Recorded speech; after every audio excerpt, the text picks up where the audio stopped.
Bom dia a todos, meu nome é Arthur e estarei iniciando a resolução do projeto 3 de cálculo numérico. Bom, aqui é um resuminho do que foi pedido no projeto 3, né? Os dois métodos, tanto de Gauss-Jacobi quanto o Gauss-Seidel, e como eles se comportam com cada RA. Bom, aqui nós temos um desenho simplificado da placa de calor do projeto. Aqui as quatro temperaturas T11, T12, T21 e T22 que serão estimadas a cada iteração do programa. E as variáveis x, w, y e z da placa, que são obtidas por meio de cada RA dos alunos. Bom, falando um pouco sobre o método de Gauss-Jacobi. O que é o método de Gauss-Jacobi de forma simplificada? Bom, dada uma equação ax igual a b na forma matricial, para resolvermos essas equações da matriz no método iterativo, devemos isolar os x dos elementos da diagonal principal, ou seja, subtraímos o restante da linha que contém o elemento desejado e dividimos pelo índice que multiplica os x's, no caso A11, A22 até o ANN. O método de Gauss-Jacobi segue esse princípio, mas ele considera a iteração anterior, por meio de um índice k mais 1, através de um chute inicial x0 é igual a xk. Depois dessas sucessivas iterações, a diagonal da matriz principal se torna zero, já que os valores da xk foram isolados. Bom, falando agora um pouco sobre o programa em si. Aqui importamos as bibliotecas e nessa primeira parte do programa nós temos a primeira comparação do programa para ver se o programa rodará ao se comparar com a precisão pedida, que no caso é 0.01. Dando uma explicada, aqui nós armazenamos dois vetores nas listas 1 e 2 e realizamos a soma deles. Caso essa soma seja menor que a precisão, o programa continuará rodando. Caso ela se torne maior, ele parará. Bom, agora nós temos a segunda parte do programa, que é o Gauss-Jacobi em si, definidos por meio de A e B, dados das matrizes, o máximo de iterações, que no caso são 20, e a precisão de 0.01 anteriormente. Aqui temos o tamanho da matriz de B, uma solução queremos que seja verdade, e aqui temos um x que é uma cópia de B. Essa cópia de B é importante porque nós queremos que ele se atualize enquanto o x seja atualizado, senão ele vai ficar representando um valor errado durante as iterações. Bom, aqui nós organizamos uma lista em I e realizamos uma conta para descobrir se a diagonal principal da matriz seja maior que zero. Caso seja verdade, nós dividimos B pela matriz principal para obter lá igual o método foi explicado anteriormente, até isso se torne falso. Bom, continuando, admitindo que o que foi anteriormente for verdade, nós continuamos o programa. Printamos as iterações e os x's. Novamente, os valores de xk são por cópia e não o valor de x propriamente dito.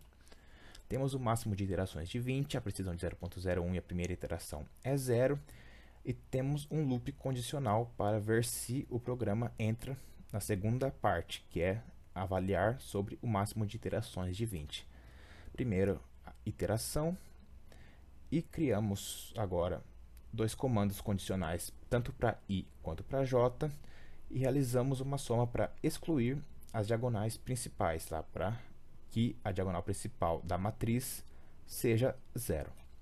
Após isso, nós printamos as iterações e os x's de k, comparamos os x de k com a precisão, novamente o comando x é x de k por cópia para ser atualizado, e paramos o laço do programa. Retornamos o valor de x obtido. Aqui, nessa parte, nós temos o que o professor disponibilizou para obtermos os valores tanto de x, y e wz, que são usados na placa de calor. Aqui nós temos as matrizes A e B. O a primeira linha representa T11, a segunda T12, a terceira T21 e a quarta T22.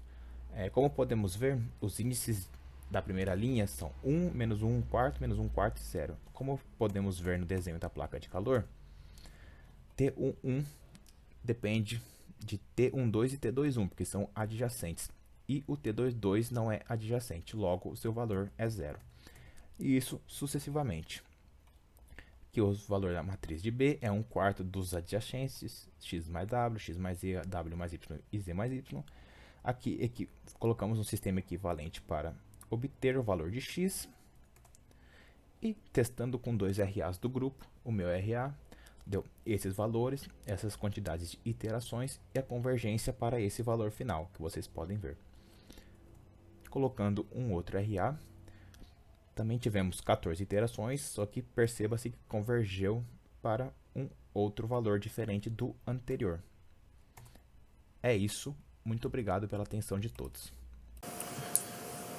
Olá pessoal, meu nome é Matheus e agora eu vou falar sobre o método de Gauss-Seidel. Esse método é muito parecido com o método de Gauss-Jacobi, só que agora, a cada interação, a gente vai atualizando o valor de K e usando o valor anterior. Como a gente pode ver aqui, no método de Gauss-Jacobi, a gente usava sempre o valor de K, ele era um valor fixo. E aqui a gente usa sempre o valor de K mais 1 quando ele já está disponível. E isso possibilita que a gente use menos iterações ou obtenha um resultado mais preciso na maioria dos casos. Vamos aqui para o código em si. O código também, como os métodos são muito semelhantes, os códigos também são muito semelhantes. Então aqui, assim como no anterior, a gente começa importando as bibliotecas, fazendo a soma dos dois vetores, criando a lista. E essa estrutura é realmente muito semelhante à anterior.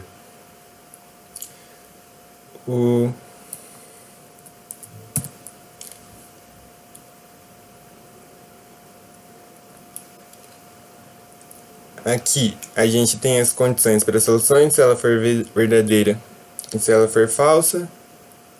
Tem o número de iterações, que o máximo é 20, o Webster, que é de 0.1 a 0.1, que é o nosso intervalo de precisão. E o código em si, ele começa com o comando while, com o número de interações sendo menor do que o máximo. Enquanto isso for verdadeiro, o programa vai rodar. Tem a lista que a gente adiciona, a gente começa a rodar pelo último vetor, que vai possibilitar a resolução, e depois a gente vai subindo na escadinha, vai melhorando. E como a gente pode ver, a diferença entre esse código e o código anterior está aqui, no elif. Quando chega nessa parte, no código anterior, a gente só considera o próprio K que já existia antes. Nesse código, a gente faz uma atualização do K para obter um valor mais próximo. E assim tem a gente maximiza a utilização do programa, com menos iterações ou com uma maior precisão.